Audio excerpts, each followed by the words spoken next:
Hello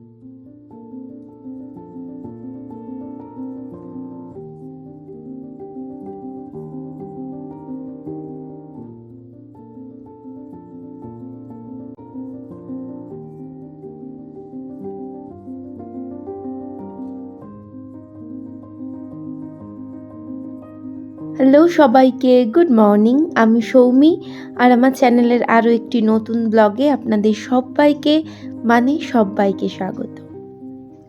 আজ সোমবার আর দেখতেই পেলেন কটা বাজে, 5:30 বাজে। উঠে পড়লাম আর উঠে পড়েই কাজ শুরু। আজ সোমবার আর শ্রাবণের শেষ সোমবার, তো আজকের দিনটা একটু ভালো করে পুজো দিতে হবে। তো যাই হোক, সেটা একটু পরের কথা। স্নান সারবো, কাজ সারবো, তারপর তো আজকে উঠে দেখলাম না আকাশটা বেশ সুন্দর। আজকে আর বৃষ্টি হবার সম্ভাবনা আছে বলে মনে হয় না, এবার জানি না, বেলাতে হলেও হতে পারে। তো এরপরে আমি সোজা রান্নাঘরে এসে রান্নাঘরে সব জিনিসপত্র এদিক ওদিক করে, যেখানে যেটা রাখার রেখে পরিষ্কার পরিচ্ছন্ন, যেমন প্রত্যেক দিনের আমার অভ্যাস, সেই কাজগুলো করে নিচ্ছিলাম। আর এরপরে তো ঘরদোর ঝাড় দেওয়া মোছার আরও অনেক কাজ আছে, তবে রান্নাঘর থেকেই সকালটা শুরু হয় আমার প্রত্যেক দিন।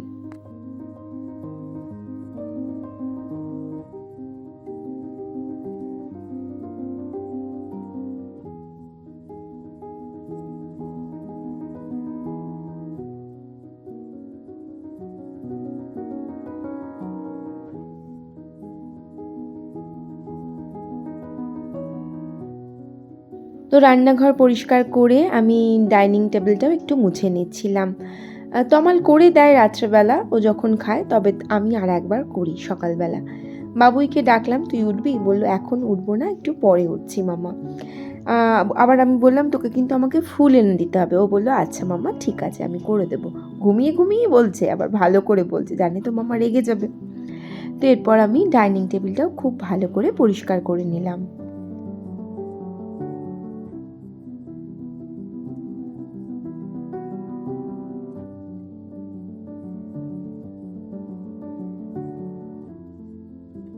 আর আজকে না আমি ভেবেছি একদম কোনো রকম কিছু কাচাকুচি করব না।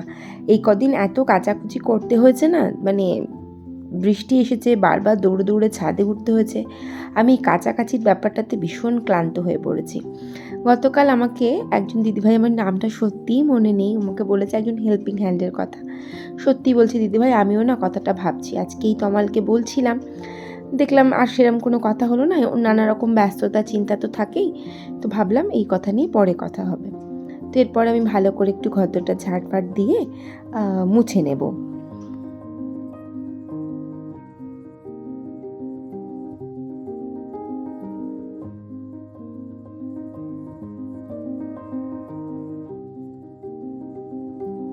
তো এর মাঝে বাবুইকে আর একবার ডাকলাম যে মামা তুই কি উঠবি? বললো মামা আর একটু পরে উঠবো, আপনি সব কাজ করে নিয়ে তারপর আমাকে ডাকুন। তো আমি সেজন্য আবার ঘরদোরটা মুছতে শুরু করে দিলাম।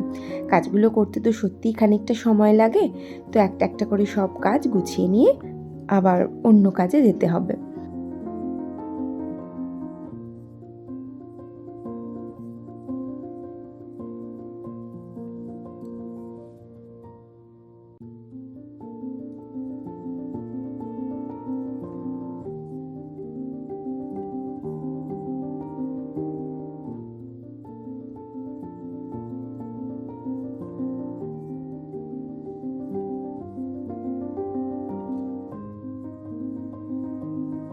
আজকাল আবার সকাল থেকে আর এক সমস্যা। আজ সকাল থেকেই কারেন্ট নেই। একবার যাচ্ছে, একবার আসছে। 1 সেকেন্ডের জন্য যাচ্ছে, আবার মানে আসছে, আবার চলে যাচ্ছে। বেশ অনেকক্ষণ হয়ে গেছে কারেন্ট নেই। বাবুই তো অস্বস্তিতে মানে বিরক্ত হয়ে যাচ্ছে যে কেন কারেন্ট নেই। আর সোমবার হলেই না আমি খেয়াল করেছি আমাদের এখানে কারেন্ট অফ হয়ে যায়। কি জানি কি স্পেশাল আছে। আমি আবার একটা কমপ্লেন লেখালাম, কিন্তু কারেন্ট এলো না। তো এরপর আমি আয়নার সামনে কিছুটা সময়, আমি যেমন প্রত্যেকদিন আমার জন্য নিয়ে থাকি, একটু ময়েশ্চারাইজার ইউজ করলাম। আর এরপর বাবুইকে বললাম, যা বাবা তুই একটু ফুলটা এনে দে। তো উঠে ফুল আনতে চলে গিয়েছিল, আর আমি আমার কাজগুলো পরপর করে নিচ্ছিলাম।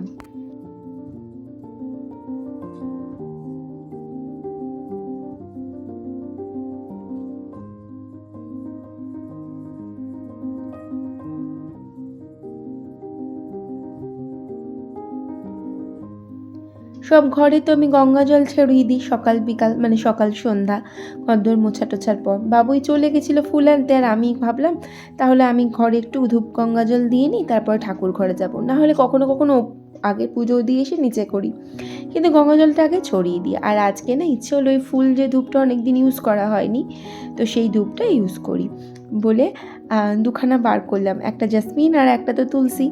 খুব সুন্দর স্মেলটা। আর সবচেয়ে বড় কথা, আমি একটা জিনিস খেয়াল করছি, স্মেলটা না অনেকক্ষণ, এত সুন্দর গন্ধ তো, আর সেটা থাকে অনেকক্ষণ ঘরের মধ্যে। মানে হট করে ঘন্টা 2-3 পরেও যদি ঘরে ঢোকা যায়, মনে হবে ও গন্ধটা এখনও আছে। তো আমি ধূপটা জ্বালিয়ে নিলাম, আর একটা ধূপ মানে এখান থেকে জ্বালিয়ে ভাবলাম ডাইনিংয়ে দেবো, আর বাবুয়ের ঘরে একটা অন্য ধূপ দিয়ে দেবো। সত্যি এর গন্ধটা ভীষণ ভালো।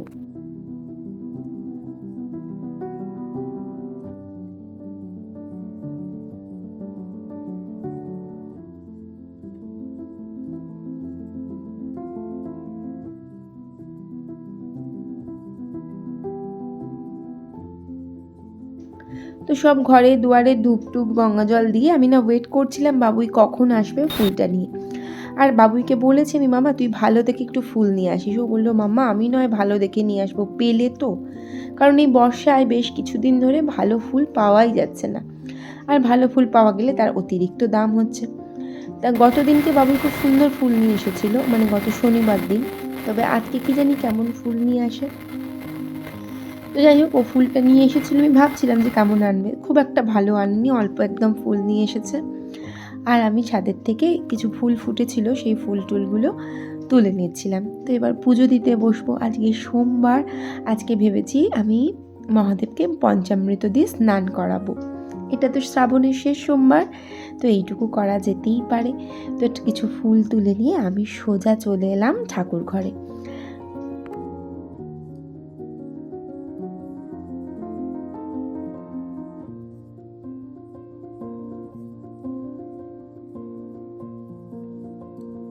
আর ঠাকুরের স্নানের জন্য আমি পঞ্চামৃত রেডি করে নিয়েছিলাম, মানে দুধ, দই, ঘি, মধু আর শর্করা মানে চিনি। তো এইগুলো দিয়ে আজকে ঠাকুরকে স্নান করালাম, পুজো দিলাম। আর ওই যে বললাম, পুজো দিয়ে মানে পুজো দিলেই আমার ভীষণ ভালো লাগে। ঠাকুরের কাজটা এত সুন্দর দেখতে লাগে, আর বিশেষ করে যদি ঘরের টাটকা ফুল হয়, মানে ছাদের বাগানের যদি টাটকা ফুল হয়, তো কোনো কথাই হবে না।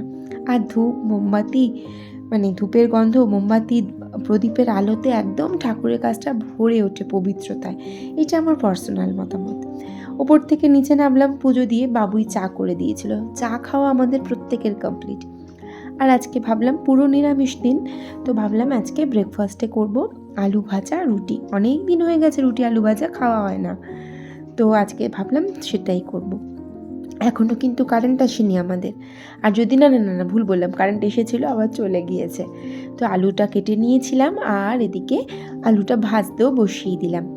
আর রুটিটা না, মানে আটাটা মাখা ছিল ফ্রিজে গতকালকের, তো সেই আটাটা বেলে নিয়ে রুটিটা করে নেবো। আর ফ্রিজের আটা রুটি করতে আমার ভালো লাগে না, কিন্তু বেঁচে গেলে তো আর ফেলে দেওয়া যায় না, সেটা তো করতেই হবে।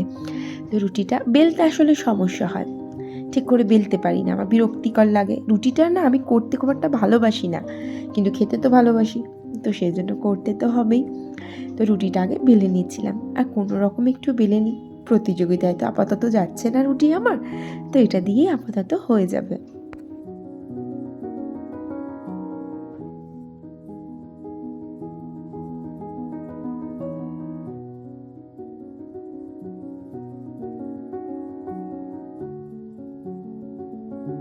তো রুটিগুলো না একটা একটা করে সেঁকে নিচ্ছিলাম। আর ওই যে বললাম ফ্রিজের আটার রুটি, তো খুব একটা না, আমার যেন মনে হচ্ছিলো ভালো ফুলছিল না। 4টে রুটি করেছি, মোটে একটা ফুলেছে। তো কি আর করা যাবে, দুঃখের কথাই তো, প্রত্যেক দিনের দুঃখ আমার, ঠিকঠাক করে রুটি ফুলতে চায় না। তো এদিকে বাবুয়ের তো ভীষণ খিদে পেয়ে যাচ্ছে, মামা খিদে পেয়েছে, হ্যাঁ বাবা যাচ্ছি, এক্ষুনি দিয়ে দেবো বলে ঝটপট করে রুটিগুলো সব আমি সেঁকে নিচ্ছিলাম।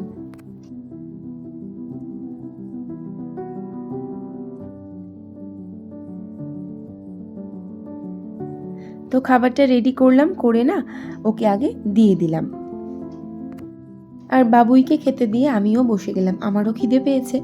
তো এরপরে তো টুকটাক আরও অনেকগুলো কাজ আছে যেগুলো করতে হবে। আজকে তো আমার রুটি খেয়ে যায়নি, ও চিড়ে খেয়ে গিয়েছিল। আর আমি ঘরে এসে দেখলাম একদম আমার বেডরুমটা পরিষ্কার করে গোছানো, মানে বিছানাটা গোছানো।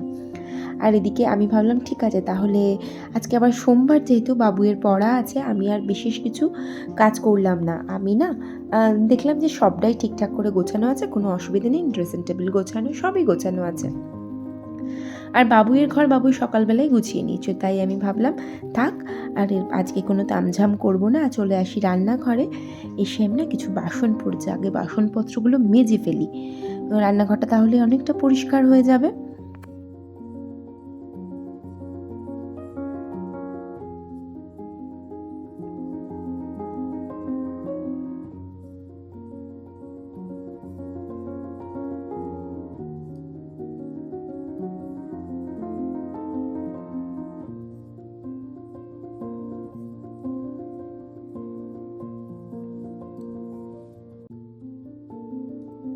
তো বাসনগুলো মেজে আমি বসলাম আনাজটা নিয়ে, মানে কাটাকুটি করব।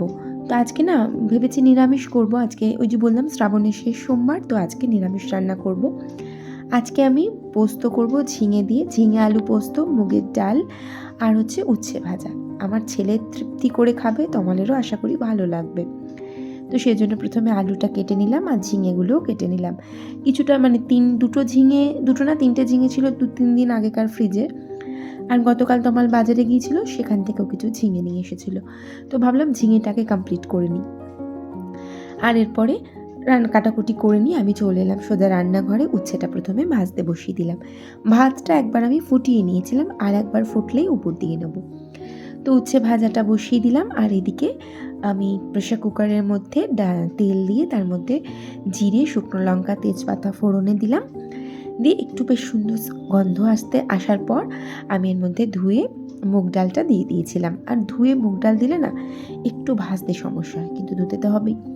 তো দিয়ে আমি ডালটায় জল ঢেলে দিলাম, একটুখানি আদা বাটা আর হচ্ছে গিয়ে লবণ আর হলুদ দিয়ে আমি 2টো সিটি দিলে রান্নাটা কিন্তু কমপ্লিট হয়ে যাবে, মানে মুগের ডালটা সেদ্ধটা হয়ে যাবে।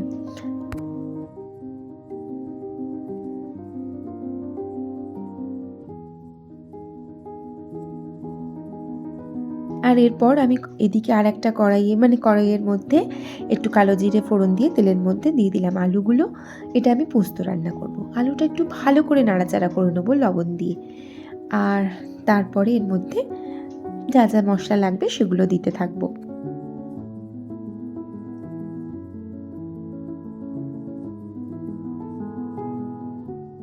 পোস্ত আমি অনেককেই দেখেছি একদম সাদা খায়, হলুদ ছাড়া। কিন্তু আমাদের বাড়িতে না, না আমি এখানে দেখেছি, না আমার শ্বশুরবাড়ি মানে শ্বশুরবাড়িতে, না মায়ের কাছে বা ছোটো নাকে দেখেছি যে সাদা খেতে, একদম লাল লাল সব কিছু হলুদ লঙ্কা দিয়ে পেস্টি করে খায়। তো আমিও তাই করলাম। আজকে না একটু মশলা দিতে, মানে মশলা কষানোর জন্য আমি একটু জল দিই, একটু বেশি হয়ে গেছে জলটা আজকে।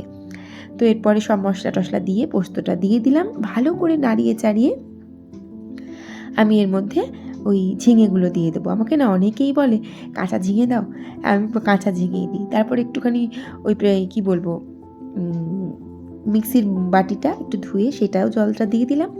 আর এরপরে দিয়ে দিলাম এই পোস্তগুলো। সত্যি বলছি কাঁচা পাকা বুঝি না, খেতে কিন্তু সত্যি খুব সুন্দর হয়।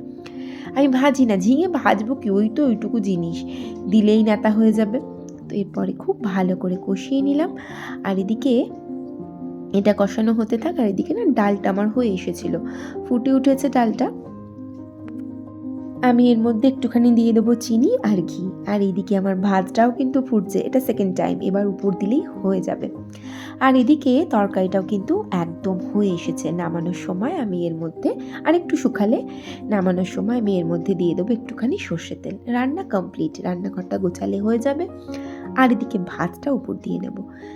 কটা বাজে এখন, খুব বেশি হলে 1:20-25 হয়তো হবে, বা 1:30, হার্ডলি 1:30 বাজে।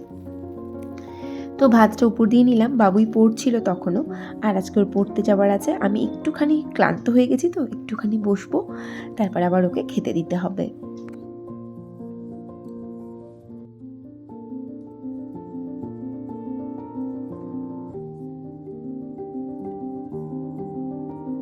বাবুই স্নানে গেল, আর স্নানে যাবার আগে আমায় বলল, মামা ভাতটা বেড়ে দিন। তো আমি ওর ভাতটা বেড়ে দিলাম। ও ভীষণ তৃপ্তি করে আজকের খাবারটা কমপ্লিট করবে। এমনিতেই বাবুই কিন্তু লক্ষ্মী বাচ্চা, খাবার নিয়ে কোনো দিন কোনো ঝামেলা করে না, সেই ছোট্টোর থেকে। অনেকেই বলে আমার ছেলে খায় না, এই কথাটা কিন্তু আমি কোনো দিনই বলতে পারবো না। আমার ছেলে একদম লক্ষ্মী, ওকে যা দেয় তাই খেয়ে নেয়, পটলটা ছাড়া। তো ও খাওয়াটা কমপ্লিট করলো, আর এবার ও সোজা পড়তে বেরিয়ে গেল। চুলটা যা হয়েছে বড় বড়, মানে কথা শুনছে না, এত দুষ্টু।